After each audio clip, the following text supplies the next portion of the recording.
Olá, boa tarde a todas, a todos, a todes.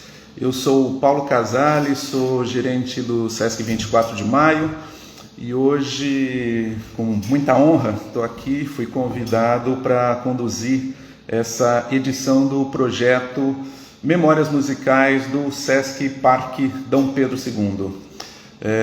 Também sou um músico amador, aí um diletante, saxofonista também. E nesse projeto, né, o Sesc Parque Dom Pedro apresenta alguns destaques da música, né, os convidados para um bate-papo sobre suas memórias, como elas influenciaram suas carreiras, suas produções, suas criações. E é um espaço para a gente ouvir essas histórias, né, essas inspirações, essas referências e essas lembranças desses artistas, né? Inclusive, quem quiser participar pode mandar perguntas aqui no chat e, na medida do possível, a gente vai estar respondendo aqui, eu e o nosso convidado. Vale a pena, inclusive, né, quem não deu ainda, dar uma olhada no IGTV aqui do Sesc Parque Dom Pedro ou no próprio YouTube do Sesc Parque Dom Pedro, né, que o projeto já teve várias edições, né, com gente muito bacana. Tem o Ginga lá, tem a Leila Pinheiro, o Alcione, o Sombrinha, o Chico César, enfim, um monte de gente falando coisas muito legais, muito curiosas, enfim. E essa conversa nossa de hoje aqui, dessa tarde de domingo aqui, também vai ficar disponível. E hoje eu tenho o prazer de receber, né, um que também já foi meu professor lá atrás, como eu disse, também sou um músico amador, né, aquele que eu considero, né, sem sombra de dúvidas, acho que muita gente vai concordar comigo, é um dos maiores músicos da atualidade no mundo, né, na minha opinião, é um dos grandes músicos do mundo, né, o queridíssimo saxofonista, clarinetista, arranjador, compositor, Naylor Aparecido Azevedo, ou mais conhecido como o Grande Proveta. Enfim, então deixa eu adicionar aqui o Proveta, vamos lá. Vai estar entrando aqui o nosso queridíssimo Proveta. Cadê você, Proveta? Né? Está aparecendo aqui, Proveta, né, que é o... Opa! Tudo bem, Proveta, o nosso Oi, músico Paulo. de hoje. O Proveta é criador da banda Mantiqueira, né, foi 2 vezes já indicado ao Grammy, né, tem mais de 25 anos de existência, aí, o Proveta já dividiu o palco aí com... enfim, uma infinidade de músicos aí, cantores, artistas, que se eu for falar aqui, a gente passa a live toda falando só dos músicos que ele acompanhou. Né? O Ginga, Arismar Pizan, Nelson Aires, Elza Soares, Wynton Marsalis, Benny Carter, Sadao Watanabe, Natalie Cole, Paquito de Rivera, enfim, uma infinidade de pessoas aí, de artistas que o Proveta já acompanhou aí. E eu também tenho uma pequena história aí, né? Como eu disse no início, eu sou do SESC, atualmente do SESC 24 de Maio, já trabalhei em outras unidades do SESC e tive a oportunidade de já agendar nas programações do SESC o Proveta em várias ocasiões, aí com a banda Mantiqueira, o trabalho dele solo.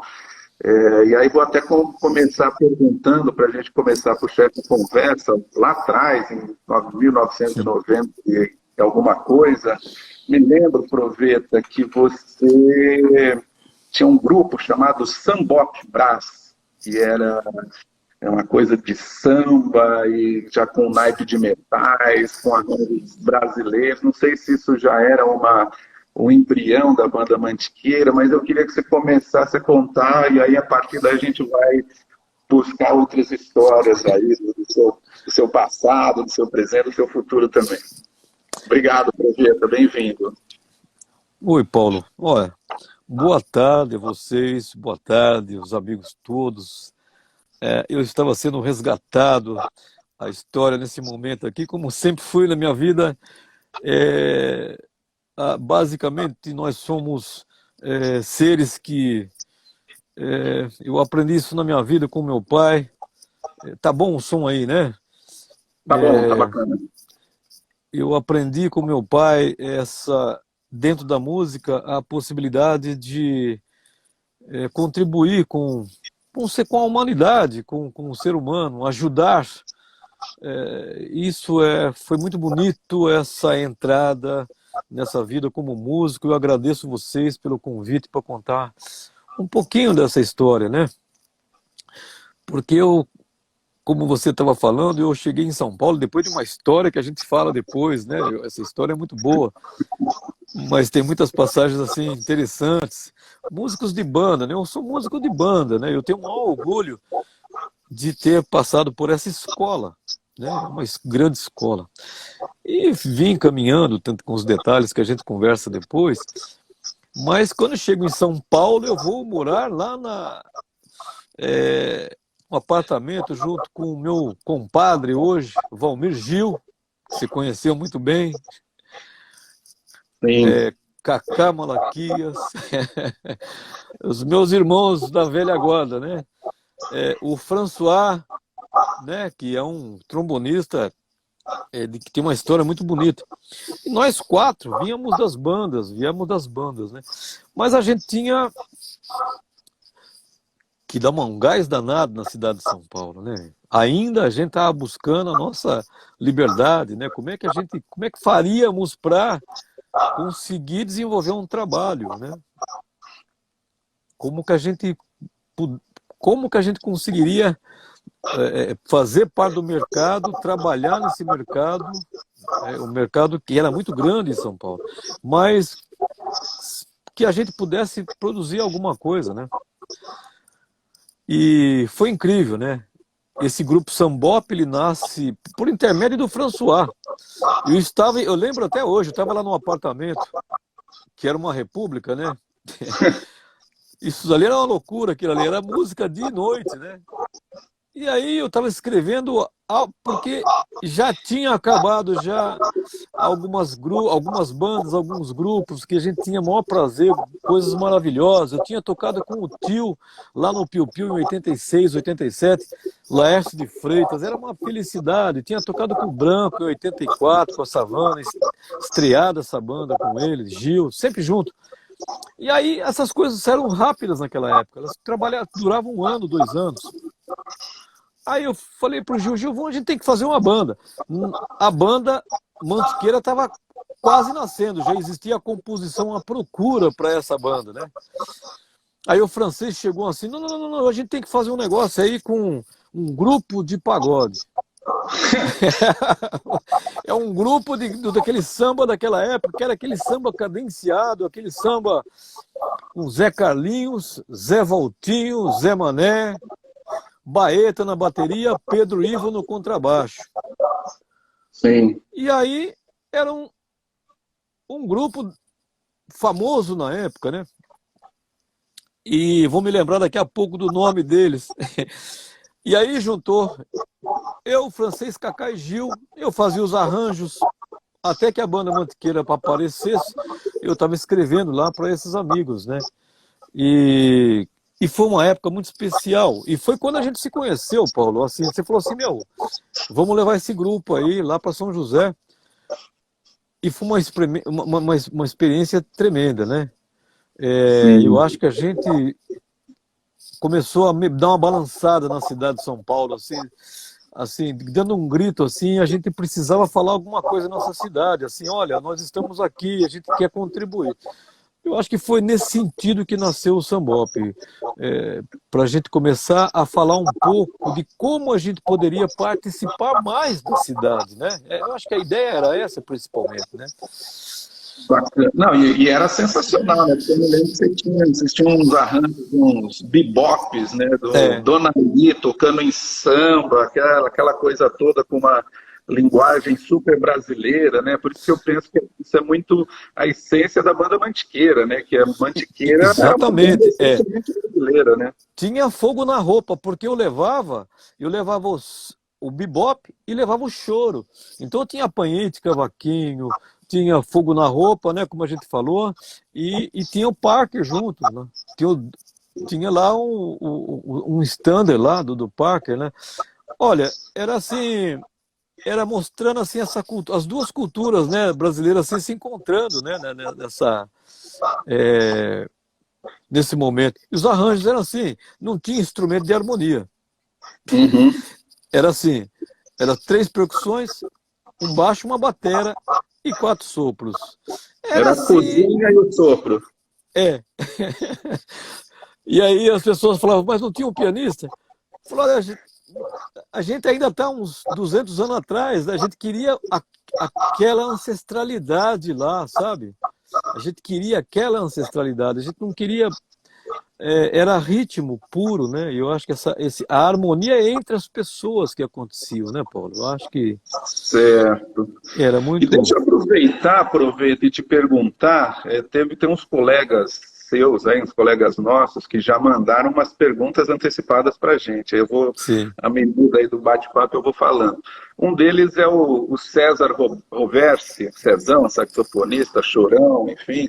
E ele faz uma pergunta um pouco nessa linha, né? Porque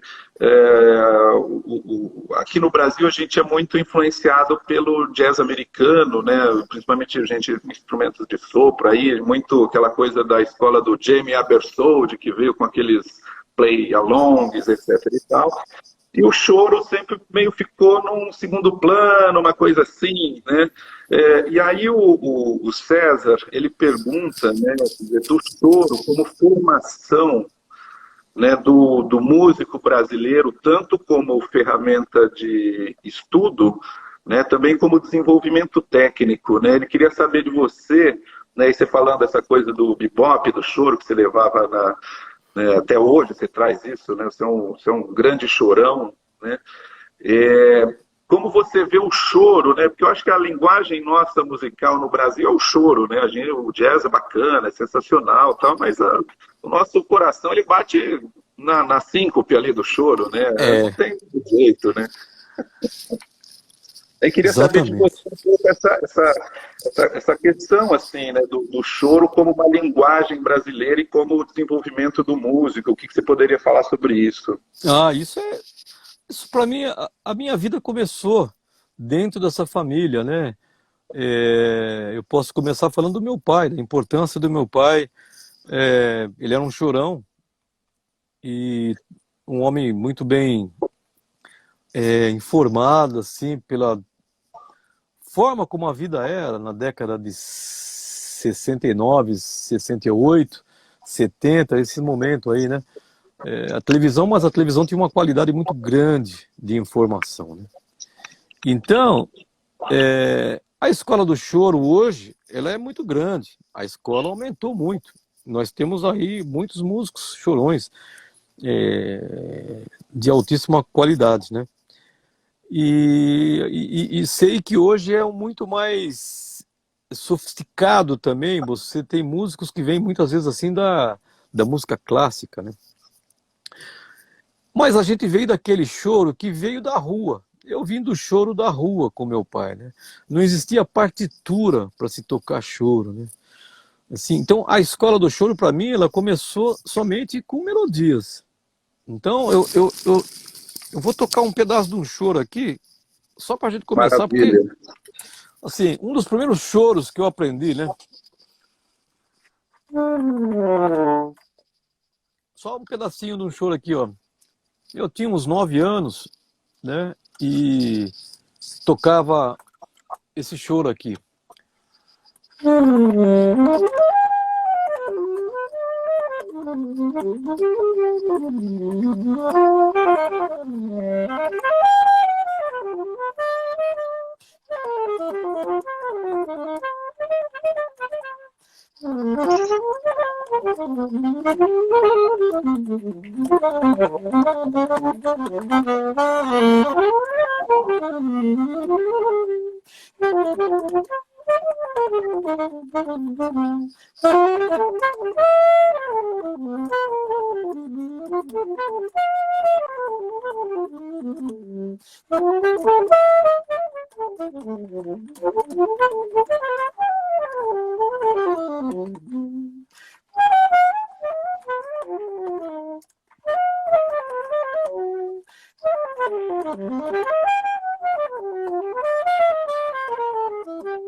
Isso daí, Coisa linda isso, hein?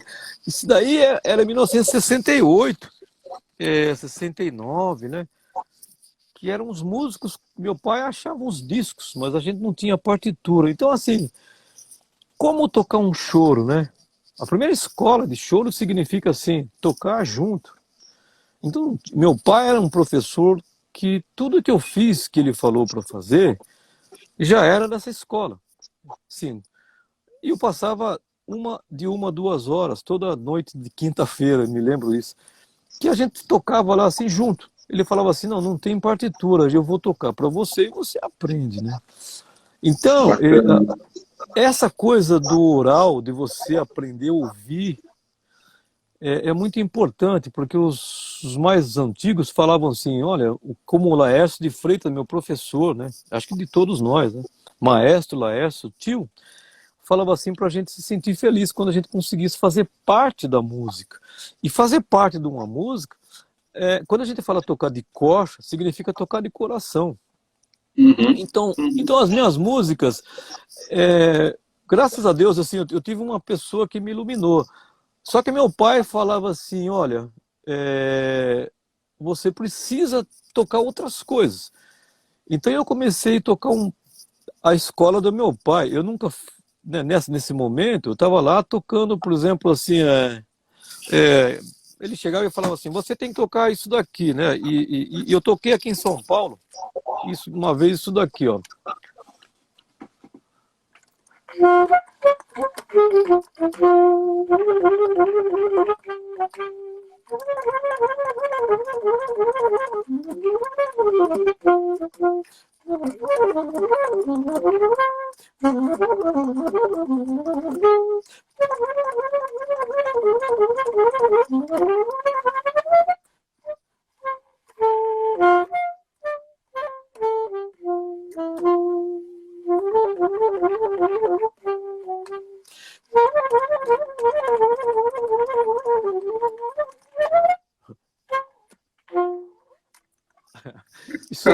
Isso daí, isso era uma coisa que eu tocava quando eu tinha meus 9, 10 anos de idade. Meu pai falava, você tem que tocar música clássica, né? Porque meu pai era um acordeonista que tocava, estudava acordeon com a professora que era professora de música clássica, né? Então, foi muito inteligente, porque ele não falou para mim olhar para o mundo, né? O choro era a minha base. Ele falava assim, se você tocar o choro, você toca qualquer outra música. Então estude choro, porque o choro, ele ajuda na técnica, né? Ele ajuda muito na técnica do músico. Então, ele falava isso, olha, estuda choro. Então muitos choros, né, tocava, né? Então, eu lembro que um dos choros mais antigos que eu tocava era esse daqui, né? Que era...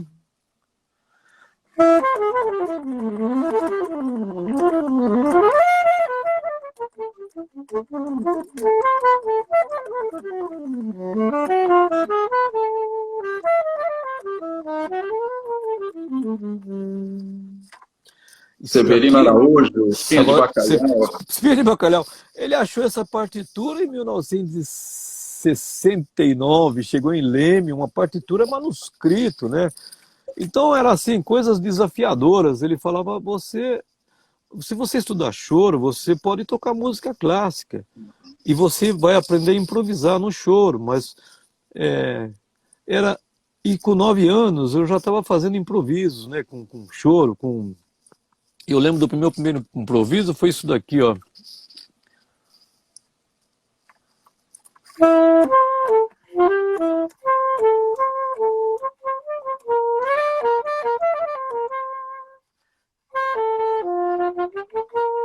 E o final seria...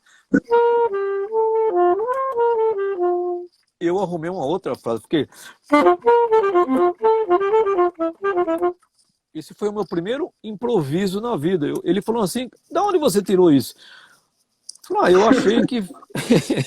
eu achei que isso daqui ficasse meio como você fala, ficar perto da melodia, né? Porque era um desafio enorme o que ele falava, ficar perto da melodia, né? Então, a minha base, para tudo, assim, tanto para música clássica, que eu cheguei a estudar um pouco, e mesmo para o jazz, assim, as improvisações de jazz, por que que a gente entendeu essas linguagens e sabia o que é? Porque o problema não é tocar jazz ou tocar, é você entender a linguagem, para você saber quando você está falando alguma coisa e quando você não está falando alguma coisa que seja eficiente, no caso do resultado melódico, né?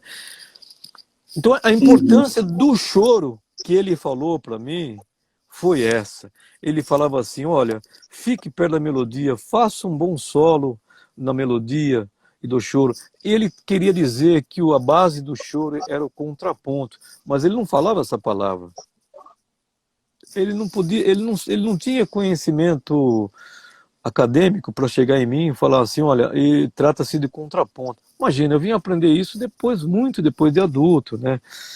E graças ao meu pai eu entendi assim, a minha base é essa. É claro que depois, quando eu cheguei aqui em São Paulo, eu tive que aprender a trabalhar com muitos músicos que tocam vários gêneros em São Paulo. Mas a minha importância, assim, a minha importância, eu quero dizer, o quanto eu dou de importância para essa história que começou lá atrás com o choro com meu pai, é o que construiu essa base toda do choro. Quer dizer, então, eu aprendi a escrever, fazer arranjo com meus 9 anos, porque eu tocava muita música de cor, os choros, todos os choros de cor, né? Uhum. E Isso foi importante. deixa eu aproveitar, você falando essa coisa de arranjo, né? Aproveita, quer dizer, além de músico, você é um mestre no arranjo também, né? Na caneta aí. E assim, né, até estava ouvindo de novo seus discos aí, eu queria citar pelo menos dois arranjos, né? Aquele, o Linha de Passe, da banda Mantiqueira, aquilo é um primor, né? E você traduz no arranjo, né? Eu acho que é isso, a essência da música, né? Porque quando você escuta a Linha de Passe, lá, ali no começo da música, você está fazendo um bate-bola com os músicos, né? Pá, pá, pá, pá, pá. E também, um outro arranjo que eu acho sensacional é o Urubu Malandro, né, que você também gravou com a Mantiqueira.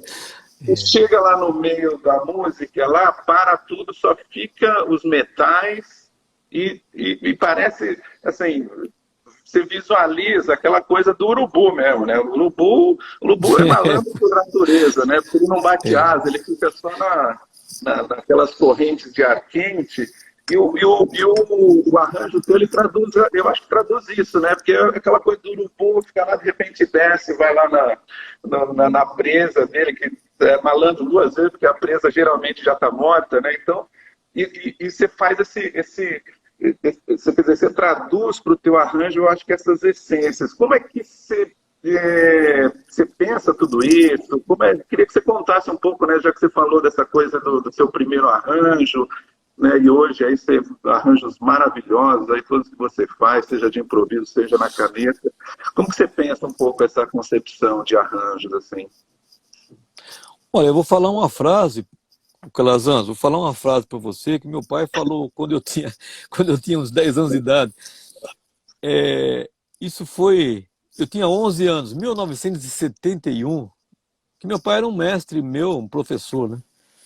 Impressionante as palavras dele, né?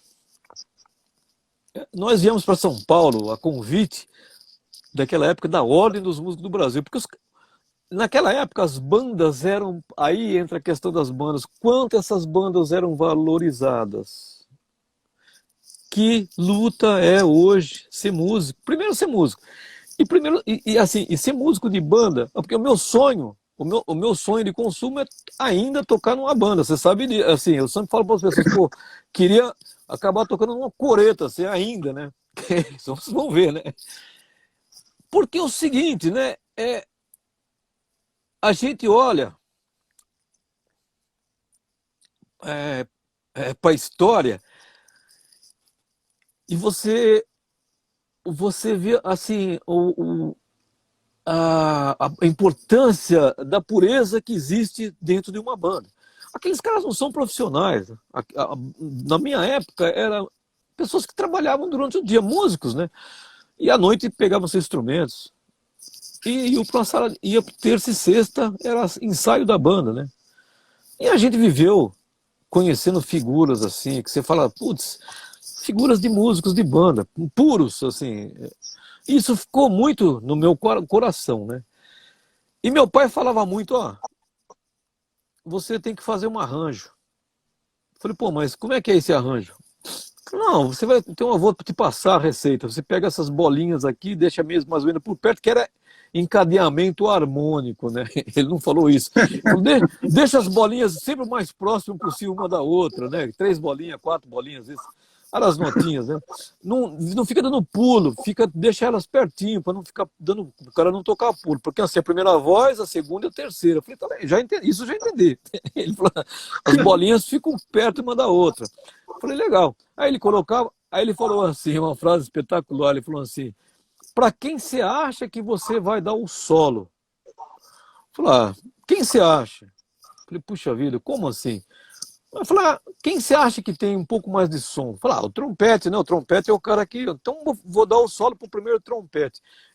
Mas você, ele sozinho vai causar um incômodo em outros caras. Quem você acha que era o outro cara? Eu falei, pô, só pode ser o primeiro trombone, né? Que são os caras que mais brigam em banda, né?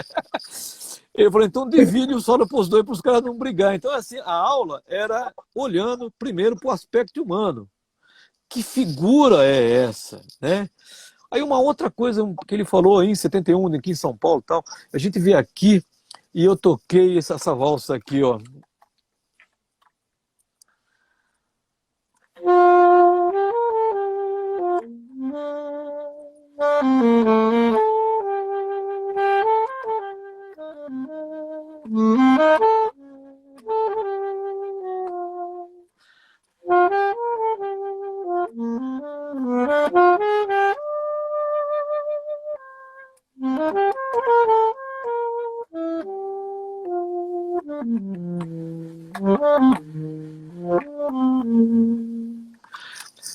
Que é uma...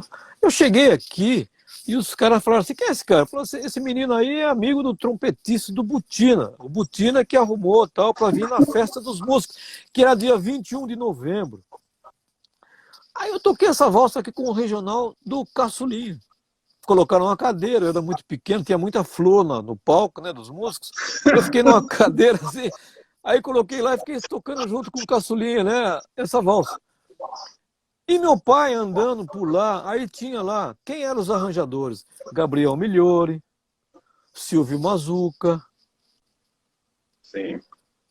E o nosso querido maestro que dirigia lá a Jazz Sinfônica, Ciro Pereira. Ciro Pereira. E essa turma, meu pai era apaixonado por esses caras sem conhecê-los, né, assim. Aí cheguei em Leme no dia seguinte, estamos lá, ele falou assim para mim assim, ele falava comigo como se tivesse a idade dele, né? Falou, você viu aquele arranjo do maestro Ciro Pereira de Jardineira? Jardineira, ele falou assim, é uma marcha de carnaval. Aí ele falou assim para mim assim, você viu a roupa que ele colocou naquela música? Eu fiquei olhando assim para ele assim, e falei assim, roupa? Como assim roupa? Foi a primeira vez que eu ouvi falar de arranjo. A roupa, né? É. Como é que você veste, né? É.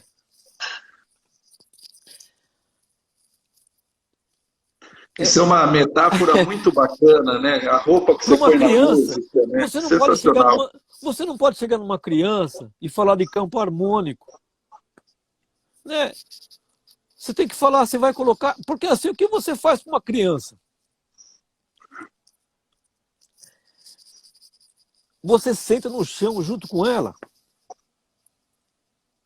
Né? É isso que a gente faz. Então, e quando você tem filho, você aprende que você tem que dar um beijo nele antes dele dormir, colocar uma roupa nele, ajeitar ele. É isso que você faz com o ser humano. Abraçar o ser humano, né? Então o arranjo, eu tenho 40, eu acho que eu tenho uns 30, 40 livros aqui sobre arranjo, né? Todos assim que eu estudei assim. Meu professor de arranjo em São Paulo foi o querido Cláudio Lenhari.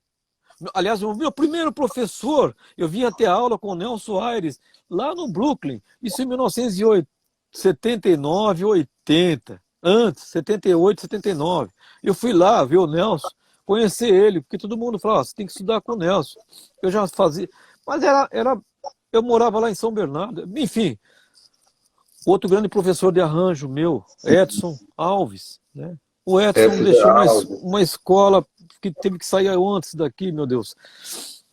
O Branco, professor de arranjo, tio Maestro Laércio de Branco. Freitas. São professores de arranjo. Porque São eles os não mestres, né? O tio, o são Branco, mestres. Severino Araújo, né? Essa galera Severino toda Araújo. sensacional. A escola brasileira, eu entendia isso que o meu pai falou. Você escrevia para aquele músico. Você escrevia para ele. Você colocava a roupa nele para ele tocar. Você não pode colocar uma roupa apertada numa pessoa errada.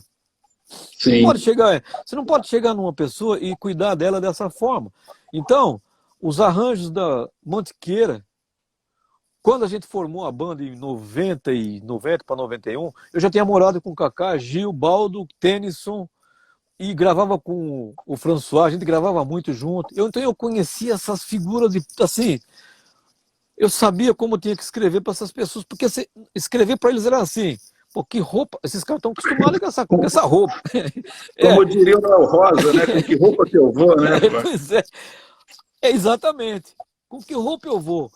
E esses caras andavam até hoje, né? Então era boleiro, os caras da rua. Então eu lembro que uma das primeiras composições minha depois de a procura, eu fiz uma composição. Estava num cinema sozinho em São Paulo em 83, 84 por aí. Do domingo eu ia normalmente, sábado e domingo ia para Leme encontrar meus pais, então aquele final de semana eu fiquei em São Paulo. E o Kaká sumiu, o Tênis sumiu, cada um tinha sua família, tal, cada um sumia, tal, e o Gil também. Aí domingão, né? Eu fui num cinema desse ali no Ipiranga assistir um filme chamado Um Grito de Liberdade, que era para contar a história da África do Sul, que era um jornalista inglês que morava lá no Sul, e estava tendo aquela confusão que era o Mandela, aquela coisa toda, aquele movimento, aquela coisa. Eu voltei para casa assim, chorando, né? Eu falei, nossa! Sentei na mesa e lembrei dos corais africanos que eu ouvia lá, né? Falei, aqueles corais, mexeu, porque meu avô era negro, né? Mexeu comigo ali, eu falei assim, nossa, que coisa bonita. Dentro de tudo aquilo, aquela coisa dos afrikaners, né? Daquela coisa da Holanda, aquela coisa daquela colonização ali, barra pesada, né?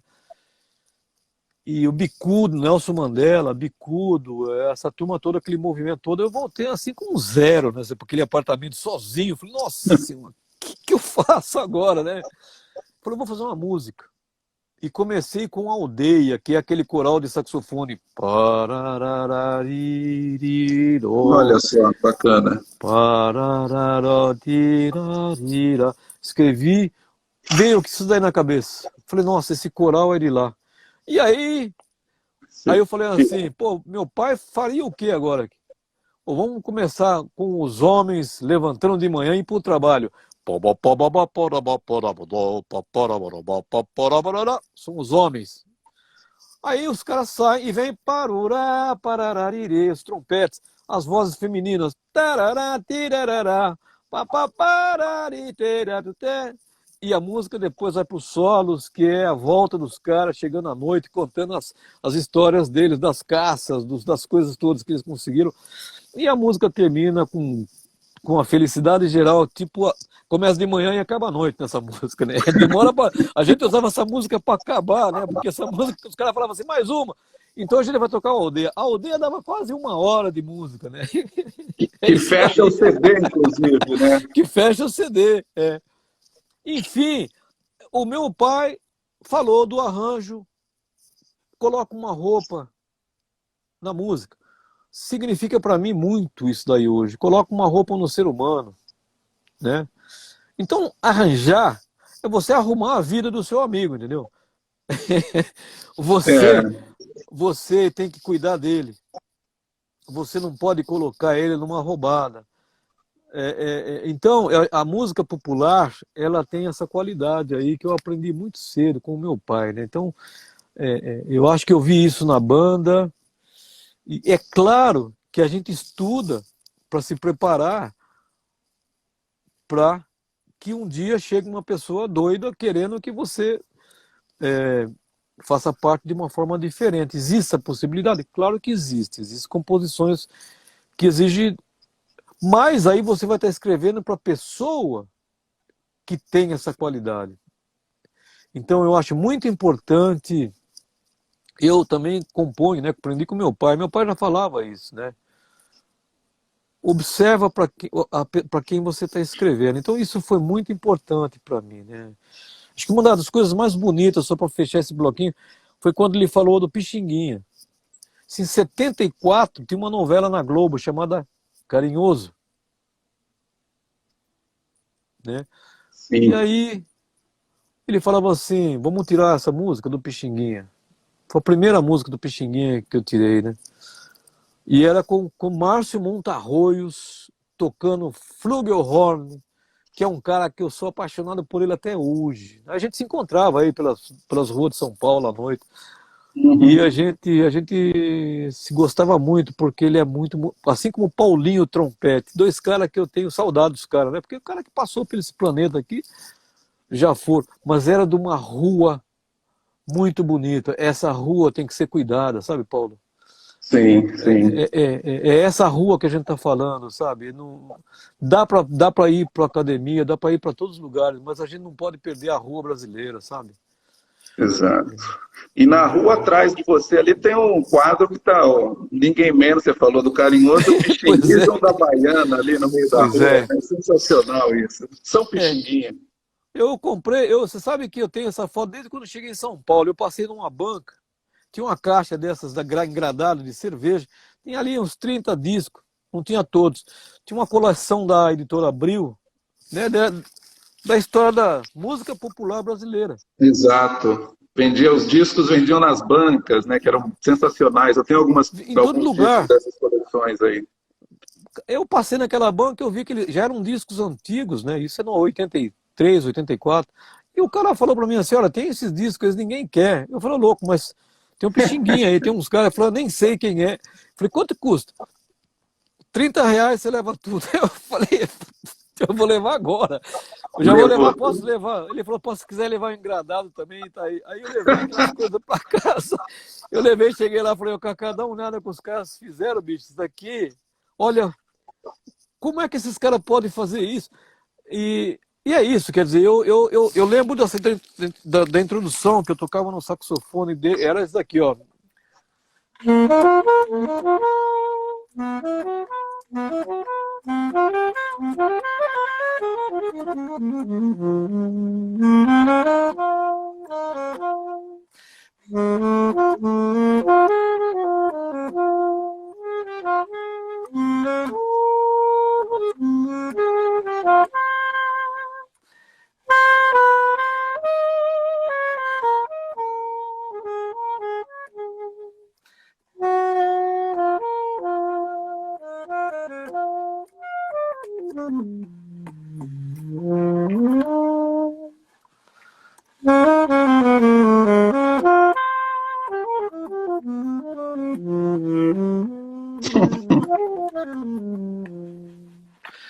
É, Que coisa a maravilhosa isso. como é que você pode esquecer, né?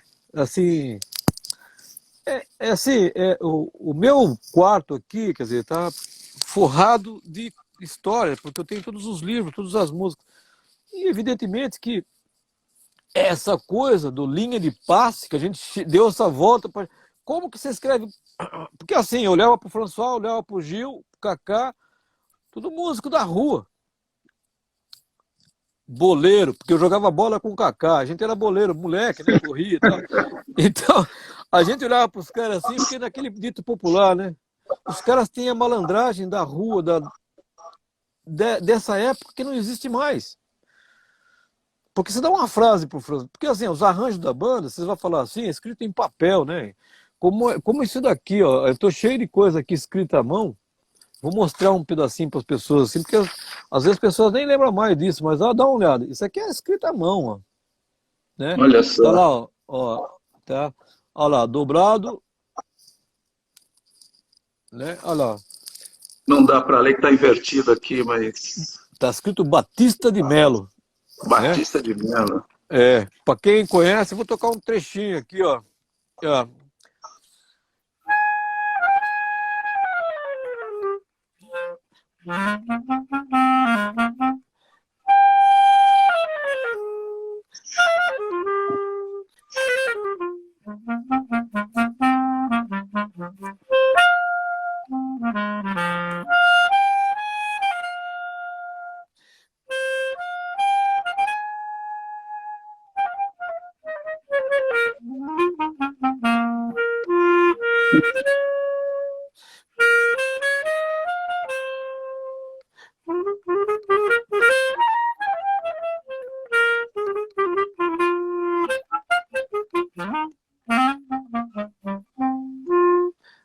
Tocar isso daí na rua era assim, E você tinha chamava o ataque, né, o contracanto das requintas, parará, pá, pá, pá, pá, pá, é, pá, né, o tuba, né, mandando exatamente. Assim, sensacional isso. a primeira escola minha, que eu tenho a parte de clarinete aqui, mas eu lembro da parte do trombone, porque a gente tocava esperando as respostas do tuba, do bombardino, do trombone, que é o que dava força para a gente pegar a próxima frase. Então o contraponto faz parte da nossa banda. Quem tocou em banda viu isso. O cara toca a parte dele, toca a parte do tuba, toca a parte da trompa, do É, saxofone, porque os caras tocam de cor. Isso daí era tremendo nessa época, sabe? Então, é, essas partituras, eu estava falando dessas partituras escritas à mão, até a gente estava falando com qual que era a mesma. A gente deu essa virada aí, mas assim, qual que era o. É, sim, a questão de escrever para músicos que vinham dessa escola da rua, Gil, Francês, Cacá. Assim, não dava para mexer em nada. Quando eu compus Aldeia, eu fiz um arranjo e a gente tocava aquele arranjo. Aí, anos depois, eu estudei algumas coisas, fui estudar com o Cláudio, né? Aí eu falei, nossa, eu vou mudar aquela música, eu vou mudar a harmonia, eu vou consertar ela. E consertei, levei na banda. O Gil falou assim, eu quero a minha parte de volta. Ninguém queria tocar a partitura nova, porque ele falou assim, você, você levou embora a nossa música. Eu falei, não, mas desculpa, mas o que aconteceu? Eu falei, não, meu, aquela que vale. O Gil me deu esse toque. Ele falou, não, meu, aquela música sua que a gente quer aquela, mas tem uma nota errada lá. Não, não existe nota errada, aquela nota é minha. Faz favor, devolver a nossa música tá aí. certo. E é isso que eu Aproveita. vi neles, né? Então, homens bom de bola, sabe? Então, os arranjos da Exato. banda era escrito, a gente cobria os caras e, e a gente mostrou o que é o drible brasileiro na introdução do Linha de Passe, assim, porque é o drible brasileiro, é a forma, o gingado já está ali, e que acaba Esse também com esse arranjo é gingado. Ele, maravilhoso, esse arranjo. isso, Maravilhoso. maravilha, né? O Proveta, a gente tem um monte de gente aqui no nosso bate-papo aqui, mandando abraço para você, aqui o Danilo Penteado mandou um abraço, Ah, o Nel Plantrombone aqui também manda um abraço, que ele é lá manda um alô, fala assim, manda um alô aos músicos do Nordeste, todos somos choristas de banda, de música do sim, interior, é. né? Enfim, mandando abraços para o mestre Proveta. Vou tocar um trechinho, um choro pro Nordeste, então, vamos lá. Vai lá.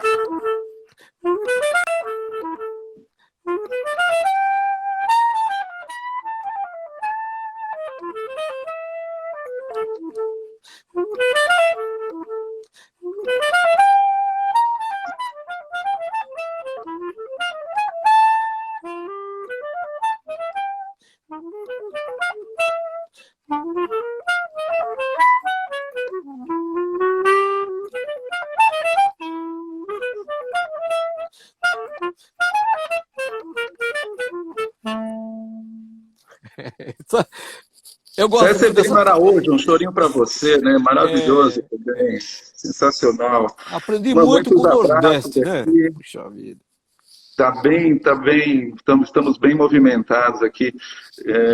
O Paulo Maia Piana aqui diz que em cima dessa história eu fiz uma música chamada Raízes, homenagem ao Proveto, onde lembra o carinhoso. O Paulo Maia já até está fazendo música aqui. Puxa vida, muito obrigado, Paulo. Pô, eu tenho muito amigo, muita gente, porque assim, eu acho que a maioria desses músicos, amigos e outros que estão assim, que conhecem, a gente está contando a história do Brasil. Quer dizer, eu só faço parte de uma história, porque assim, para mim falar da minha história, eu não consigo falar da minha história. Eu, assim, as pessoas que foram importantes para a história do músico brasileiro. Então, se a gente começar a enumerar aqui nomes, olha só, é, Domingos Pet, foi o primeiro grande chorão que eu vi, Luiz Americano, né? Pixinguinha, Severino Araújo, né? É, meu pai me pediu para tocar os frevos, as variações do frevo de Vassourinha quando eu tinha 9 anos de idade. A gente ouviu um disco da Banda da Força Pública do Estado de São Paulo. E aí, e aí tinha um negocinho lá que a gente fazia assim, ó.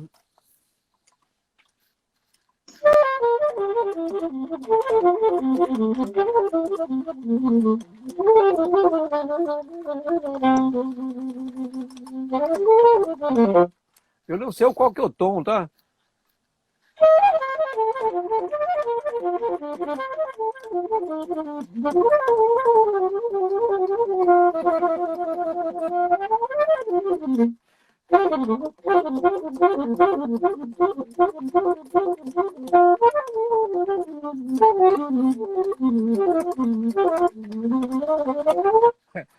Isso daí faz tempo, Paulo. Isso daí faz um. Anda junto comigo, Felinho. Assim, o meu. O coração de um saxofonista, quando ouve outro que fez história, assim, não tem como você não tocar esses caras. Então, assim, eu toco eles em casa, para mostrar para os alunos, às vezes, falar, olha, essas pessoas fizeram parte da nossa música, sabe? Assim como meu pai, assim como o Butina que me trouxe para São Paulo, enfim. Né? Eu acho que o choro e a banda são as grandes duas escolas que a gente tem nesse país. É claro que quando eu cheguei em São Paulo, eu fui conhecer um pouco mais do jazz, fui conhecer um pouco mais, fui tocar, inclusive, toquei com o Benny Carter em 1981, acho, no Maxud, que é o primeiro trabalho meu que eu ganhei um dinheiro. Lá eu conheci vários grandes jazzistas, Paquito, Anita O'Day, Roger Newman. E Ah, deixa eu aproveitar e te perguntar, aproveita, mudando aí do Brasil para o mundo, você tocou, né, com esses brasileiros, mas eu lembro que você também fez parte de algumas turnês do Ray Conniff, da orquestra do é, Ray Conniff, sim. que tem uma sonoridade muito dele, né? Assim, não é nada brasileiro, mas ele quer aquele som dele. E agora, recentemente, você foi convidado para a turnê aqui no Brasil do Wynton Marsalis, né? Da Sim. orquestra lá do Lincoln Center. Você, outros músicos brasileiros aí, eu tive a oportunidade de assistir 2 concertos. Assim, os caras ficaram de queixo caído quando viam você e o Ari Colares fazendo um solo de clarineta e percussão ali. O É, Wynton Marsalis falou, pô, que esse cara é sensacional, né, meu? Assim, a gente mostrando a nossa música. Como que é um pouco, assim, até também você viajou o mundo inteiro, tocou várias vezes no Japão, nos Estados Unidos, enfim, etc e tal.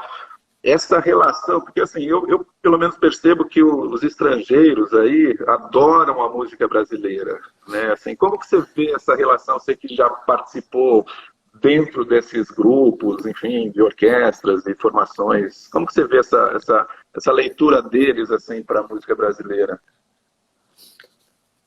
olha, é um respeito danado. Assim, é fascinante observar o quanto eles. Porque o que é que a gente. Por que a gente gosta do jazz? Porque assim, existe esse respeito. Existe uma coisa lá que eu já toquei desde 1980 e eu ouvi o Benny Carter a 2 metros, assim, do meu lado, assim, tocando, assim, com um pianista. O baterista chamava Sherman Ferguson. E o baixista é, era um... Puxa vida, o nome dele agora me deu... Mas era uma pessoa... Já era tudo senhores, assim, nos seus 60 e poucos anos, assim.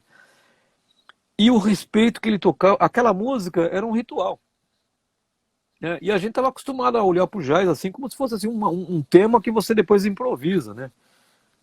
E aí você Uhum. fala assim... Eu falei, engraçado, eles estão contando a história de um povo, que vem do lamento, que vem da questão negra do americano. Então você fala assim, peraí, não dá para brincar com isso, né? Não dá para brincar com isso. Então eu vi isso daí neles. Então quando eles viam a gente tocando, por exemplo, no Maxud, com Costita, né? A gente tocava na banda 150 Night Club lá. Meu Postita, professor, grande mestre também. grande mestre. Mas que mestre, cara. Ah, ele sabe muito. Aí era eu, ele e o meu professor do barítono, que era o Rafael. Era difícil tocar lá, porque eu falei, putz, eu estou do lado do meu professor, e meu professor falou assim, tá estudando? Eu falei, não, estou estudando. Tá. E era assim, já ainda... E aí, o Benny Carter, né, ele sentava assim para tocar, a gente sentava para ouvir ele, uma música ou outra a gente tocava, ele chamava assim, toca aquele samba do Djavan, Cerrado. Aí parava eu e o Gil, Dirceu na batera, Beto Salvador no piano, Ivane Sabino no contrabaixo e paulada na percussão. E aí a gente começa a parar, eu e o Gil fazendo o tema e depois o solo. Cara, os caras ficavam assim, que coisa ali, quer dizer, a gente começou a ver americanos gostar assim, não é gostar da gente, gostar da música. E foi Uhum, por que vocês. Porque assim, o Maxud, a gente tocava, claro que a gente tocava samba, bossa nova, mas tinha muita coisa assim daqueles arranjos antigos do Glenn Miller, né? Pororiri. Aquela sensação de você estar em Nova York, sabe? Tinha muita gente assim, que tinha muita grana, assim, que ia lá, né, bicho? Os caras falam, pô, quero ir pra Nova York, vai pro Maxud. E aí eu via os temas, e era uma banda legal que a gente tocava lá, né? Era uma banda que tinha. Era muito bem organizada, bem ensaiada. Costita Os cuidava muito arranjos bem nessa daquilo. época era do Costita? Costita e de um amigo nosso chamado Duran, que era um arranjador argentino, e que já faleceu. Mas era muito legal, era muito bonito. Só que quando a gente tocava a parte brasileira, os caras ficavam muito felizes, né? Então eu vinha conhecer esses músicos, comecei a fortalecer mais essa coisa assim até isso é 80, até chegar na Mantiqueira demorou 10 anos, né? Então, eu acho que conhecer eles todos e a gente melhorar a nossa linguagem, melhorar e o conceito também da improvisação no Brasil, ainda até hoje a gente estuda para melhorar isso, mas eu acho que quando a gente chega a gravar o disco do Moacir Santos, isso em 2000, quando eu chego nesse momento da vida, eu tava desde lá em 98, 97, a minha ida para o Rio de Janeiro aumentou muito esse fluxo. Então eu estava indo gravar muito lá com o Maurício Carrelho. A gente gravou os princípios do choro, gravamos as choronas, as mulheres que tocavam choro no Brasil desde a virada do século XIX. Calado, as composições de Calado, fizemos muita coisa lá. Disco do Maurício, fizemos muita coisa. E nesse mesmo tempo pintou a gravação para fazer com o Moacir Santos. E lá no Moacir Santos eu descobri uma nova janela dessa música brasileira, né? Eu falei, nossa, uma sofisticação que a gente ainda tinha que chegar, porque ele já morava fora, estava em Los Angeles, né? Então, ali mudou meu olhar um pouco para a questão de solos e dar mais atenção à melodia. E era uma música que tinha a África como forro para aquela música. Ela tinha uma ancestralidade que não era olhada aqui no Brasil. Sim. Aliás, muitos dos homens que eu conheci, Salvador também, acabaram indo embora do Brasil porque não tiveram chance de trabalhar, né? Enfim, eu acho assim que essa questão de ter trabalhado junto com o Marsalis, me deixou com uma consciência muito bonita, porque eu podia tocar meu choro. Você podia tocar Moacir Santos também, que tinha uma ponte com os americanos, que de sofisticação. Isso foi muito importante, né? Eu acho que assim, que tudo isso que a gente falou de choro, a importância das bandas como escola, hoje é muito maltratada, eu acho, as bandas. A não ser as bandas que são subvencionadas pelo Estado, algumas bandas militares e tal, mas mesmo assim eu acho que assim tem dificuldade. Qual é a dificuldade que eu vejo? Na minha época tinha compositores, a gente tocava músicas de compositores nacionais. Hoje se importa muita música para tocar nas bandas, né? Então é um alerta aí, porque eu acho que a gente tem que ter compositor para as bandas também. Assim como a gente trabalha com compositores nacionais para o choro, tem muita meninada boa, né? Fazendo choro, compondo choro. Festival importante da acho que BMDG lá em Minas, que apresenta um festival, é a 20ª edição agora. É isso. A gente precisa de compositores novos e de um país olhando para frente, cuidando da nossa história, do nosso choro. Eu só tenho que agradecer assim, a oportunidade, Paulo, de poder contar um pouco dessa história, porque você vê que tem muita história, muitos nomes. Quer dizer, a gente não pega um instrumento para tocar uma melodia. Eu pego o instrumento aqui para contar uma história, né? O Proveta, a gente já está caminhando para o finalzinho, inclusive aqui o John Ersland fala que o mestre Proveta tem que lançar uns 10 livros com todas as questões possíveis de técnicas e vivências de música. A Daniela, você falou das choronas, né? A Daniela Spielman, lá do Rio, uma colega nossa, não pôde participar do bate-papo, mas mandou para mim aqui uma declaração que você é uma inspiração e exemplo para todos nós que amamos o sopro brasileiro. E aí você falou do Moacir Santos, você podia dar uma palhinha de uma música dele aí? Tem como? Tem.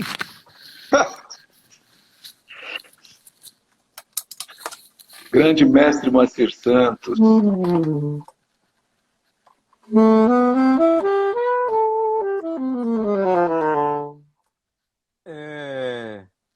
Eu gravei uma melodia muito bonita com ele.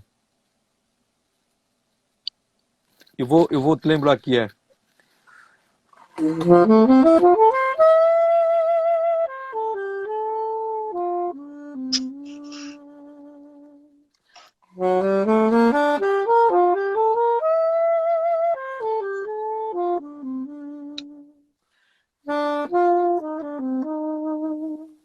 Isso é uma melodia que eu gravei com ele, que era... Agora, eu gosto muito, para a gente falar de choro, eu gosto muito do choro dele, como é que chama?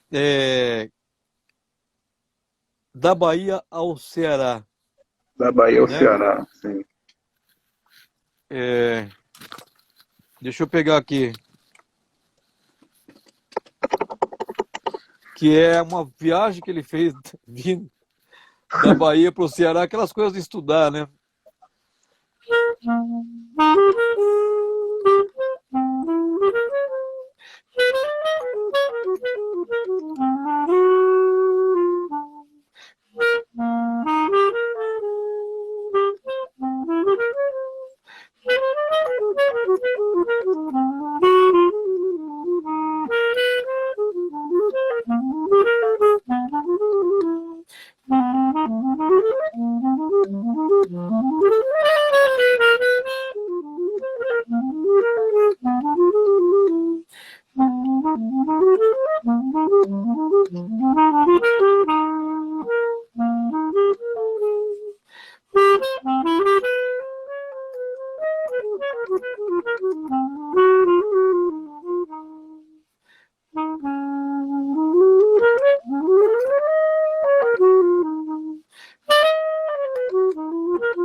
Sensacional, sensacional. Aqui o pessoal É, aqui mandando um salve aqui para o coletivo brasileiro aqui do Everton Sax e Flauta aqui que está acompanhando a gente. O Ricardo Mendes, do Sax, está pedindo um abraço aqui para São Luís do Maranhão. Olha aí, estamos aí em São Luís do Maranhão, que maravilha. O Neoflan Trombone também diz que na Paraíba ainda fazemos partituras na caneta. Tem pois bastante é. participação aqui, maravilha. E aí esse som, né, do mestre Moacir Santos. A gente tem muito mestre aqui no Brasil, né, gente? É, Temos grandes muitos. nomes. A gente E precisa estar assim, sempre... são pessoas que guardaram essa rua pra gente. Eu insisto nisso daí porque a gente estuda muito. Os amigos aí os amigos, né, hoje em dia mais novos, tiveram muita escola, né, grandes escolas, né? É, mas a gente tem que levar, não pode perder. É claro que a escola vai fazer parte da gente sempre. Eu dou aula 24 horas por dia praticamente, né? Com essa pandemia, mas eu levo um pouco dessa informação, Casale, porque é muito importante ouvir lá os nossos músicos antigos, como é que eles tocavam, como é que eles faziam, como é que eles... Nunca vou esquecer do Tilim, que era o nosso solista na banda de Leme, né? Sim. Que tinha um dobrado que chamava Jardinópolis, né? E ele fazia um solo, todo com aquele bombardino, todo desafinado, e eu parava para olhar o Tilim fazer aquele solo, que era assim, ó. É...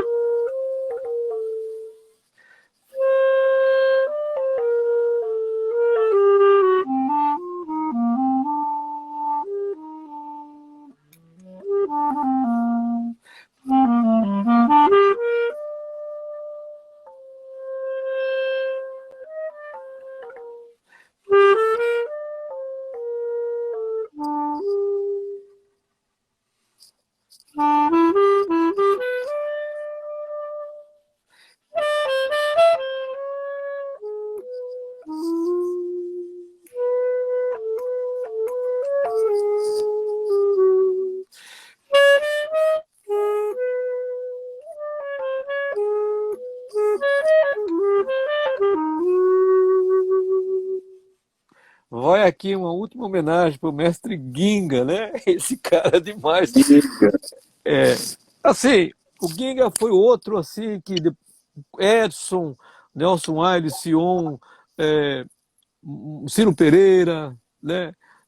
Arruda Paz, vários maestros, Guerra Peixe, né? Vila Lobos, Maurício Carrilho lá no Rio, né? Mas o Ginga é uma referência muito grande para mim, assim, um cara espetacular, ele teve aqui. Então, Cara que você assim, já tocou várias vezes com ele, inclusive, né? só para lembrar que foi lançado agora um disco que a gente gravou no Japão em 2019, né? Saiu pela Biscoito Fino. A Mônica tá... É um disco assim que se ouve e você fala, puxa, que homem, que espetacular, que amigo. A gente teve muita sorte de tocar junto com nomes como esses que eu falei para você. Então, assim, o meu papel é pegar os meus pincel aqui, que sai som deles, né? E eu faço o que meu pai fala para mim, fala, olha, coloca uma roupa bonita, pinta essa música Exato. direito, sabe? Coloca aí Maravilha. umas cores nela, um tecido certo, sabe? E aí, assim, e não perde a rua. Então, meus amigos, eu deixo um abraço para meus amigos desse Brasil aqui, que são de banda, porque eu sou um músico de banda, por isso eu mantenho a Mantiqueira no pulso ali, que meus amigos já estão tudo com quase 70, 80, mas a gente continua assim, você sabe como é que é a luta de músico, né? A nossa retreta é a banda Mantiqueira aqui em São Paulo, e é, é, a semana que vem, sábado, a gente toca em Campos do Jordão, Opa! uma sinfonieta que eu compus em homenagem à banda Mantiqueira ao mesmo tempo, mas é dos 250 anos de Beethoven, sabe? Então eu Opa! compus uma sinfonieta aí dos 45 minutos quase aí de música para a banda tocar na altura do campeonato. Falei, gente, respira, vamos arrumar fôlego e vamos tocar a nossa banda para frente. E a gente está fazendo essa música, defendendo esse país, sabe, Paulo? Que é isso que a gente tem que fazer, sabe? Eu acho É que a isso que a gente... gente tem que fazer, temos que manter essa alma da música brasileira viva, né? Acho que isso é muito importante. E bacana, aproveita. Infelizmente a gente vai Puxa ter que vida. encerrar o papo pelo tempo. A gente podia ficar aqui até altas horas aí, enfim. Te agradeço muito essa sua disponibilidade de participar. Inclusive tem esse disco aqui que é lançado É, pelo Sesc. O pessoal esse pode disco... comprar aí online. Inclusive nesse disco você botou o Wynton Marsalis para solar segura ele do Pixinguinha, né? E é impressionante porque o nosso guitarrista, ai meu Deus, ai, que participou lá, não, meu Deus do céu, agora sumiu lá O é, Edson não, o Edson não. não, Edson não, Judel, tá? o nosso, ai caramba, agora me deu um branco aqui, ó. Alguém pode escrever o nome dele aí pra gente lembrar, oh meu Deus do céu, é o que mora em Nova York lá, nosso Ah, guitarrista, Romero rapaz. Lubambo. Romero Romero Lubambo. Lobambo, porra, Romero Lobambo. Ele falou assim, Proveta, ele pegou aquela partitura, colocou na frente e eu tava lá no estúdio. Ele deu uma aquecidinha, deu uma olhadinha, colocou aquela função e gravou de prima e fez solo. Eu falei assim, eu já gravei com ele, eu sei como é que é. Assim, o primeiro take já é o solo. Se ele quiser fazer um outro, ele pede, mas normalmente ele faz no primeiro, né? Já sai de prima. Então, eu deixo um abraço, eu agradeço sempre a Deus, a meu pai, Geraldo Azevedo, a minha mãe, o Frosina, minhas irmãs, né? A Roberto, Silvana e Yara, né? A Paula. Eu acho que eu tive uma família muito bonita, que são musicais até hoje. Meu pai deixou essa música de presente. Meu avô, seu Manuel, era músico. A banda, seu Ari Baciotti, me deixou essa. O Roverso tocou nessa banda em Leme. O nosso querido Alê Ribeiro veio lá de Santa Rita de Viterbo, também de banda. Rubinho Antunes, que passou aí. Eu acho que a escola nossa, de banda, ela deu pra gente um grande presente. Ela plantou dentro da gente, acho que no Brasil todo, né? Essa música brasileira, essa rua. É claro que chegou em 80 o James Abersold, que você falou aí, que todo mundo saiu também. Ah, vamos tirar solo. Ajudou um pouco a informar a gente, que a gente não tinha, é, vamos dizer assim, Metodologia, né? metodologia, não tinha no Brasil. Ajudou. Mas a gente percebeu logo assim que a gente precisava encontrar nosso caminho. Eu acho que a banda, para mim, a banda e o choro, né? A música clássica que tinha na banda, né? E uma pitadinha do jazz que meu pai falou, me ajudou a entender o que era ser um músico que fizesse parte da música, que fizesse parte dessa vida aqui de forma honesta, né? Acho que, assim, eu acho que é isso, né? É isso. É isso. É isso. Maravilha. Aproveita. Te agradeço muito essa aula que você deu para a gente aqui, né, esses conhecimentos que você está passando. E queria agradecer também a equipe do Sesc Parque Dom Pedro aí, que deu um suporte para a gente, a Débora, a Sim, a Débora, Bárbara, o Lauda, Bárbara, a Simone, enfim, essa galera. E vida longa. Grande a abraço. longa. E vamos te ouvir sempre. Sempre que puder, eu estou atrás da Mantiqueira aí do Proveta, já vi várias apresentações suas e é isso. Grande abraço, eu vou encerrar aqui então, se você quiser deixar Obrigado. umas palavras finais aí. Olha, a nossa banda lá de Leme nasceu em 1889, lá em Leme. Então eu quero deixar um abraço para os amigos lá da banda lá de Leme, que é o maestro Max Ferreira, que está no lugar do nosso querido Ari Baciotti, e Trípoli do Nadel. Tem muita saudade dessa turma aí, né? Que os amigos de Leme, né? Paulinho Leme, que toca piano, que está em sacordeon, que está lá representando meu pai de uma certa forma, com os choros dele, é um cara que eu admiro muito. E eu acho que a turma do choro do Rio de Janeiro, Maurício, Luciano, eu não tenho assim, o que reclamar da vida, porque eu sempre tive do lado de pessoas que fizeram a diferença para mim. Então é isso que eu faço.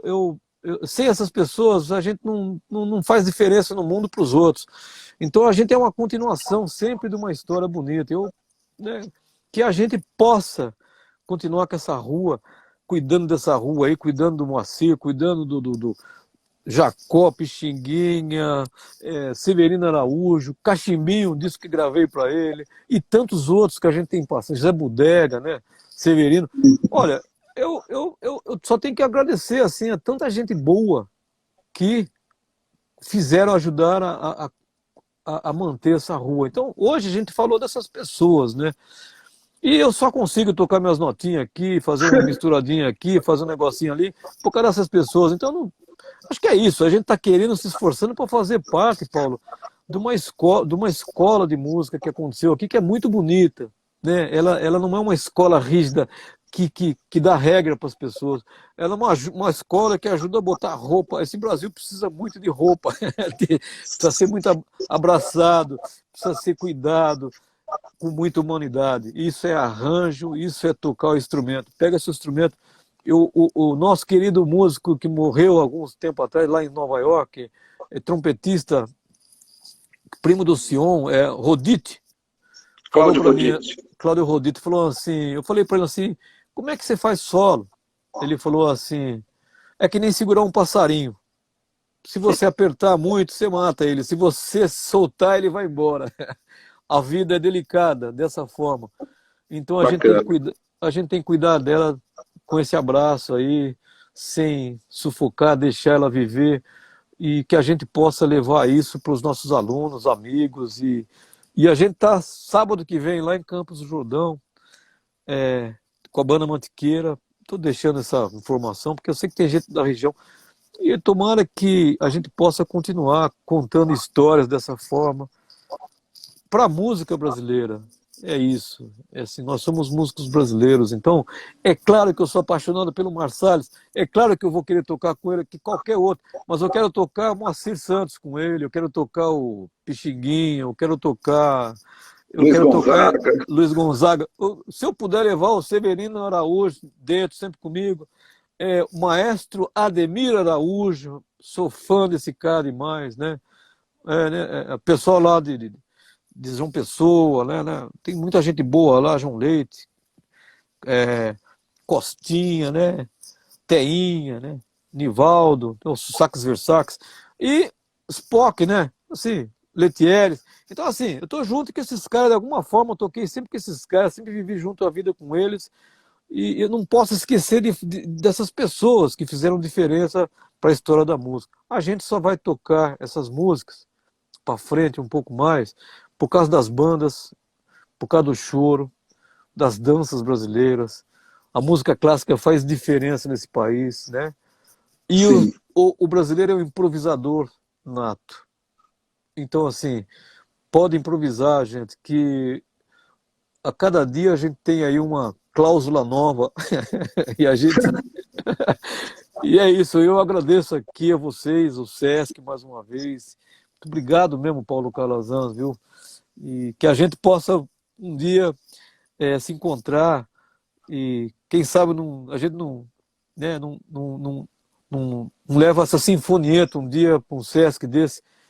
Sem dúvida, sem dúvida. Tocar essa música que a Banda Mantiqueira está fazendo 30 anos esse ano aqui, né? Então, eu agradeço esses amigos todos que passaram por aqui e eu agradeço de coração aí, ó, esse encontro. Tem muito mais história, mas, né, deixar nosso abraço aqui, não esquecer do Roberto Brusadin, né, que segura essa coisa com a gente, né? Tá bom, muito obrigado, viu? Obrigado, Paulo, obrigado, Sesc, obrigado a todos vocês aí, gente. Muito, muito obrigado, abraço e vamos seguir nessa rua aí que é muito bonita. A gente que te agradece aqui, Proveta, obrigado, obrigado a todo mundo que acompanhou a gente aqui nesse bate-papo maravilhoso aqui, e podem depois rever aí no Instagram e no próprio YouTube do Sesc. Abraço, gente, obrigado, tchau, tchau. Um abração, fica com Deus. Muito obrigado.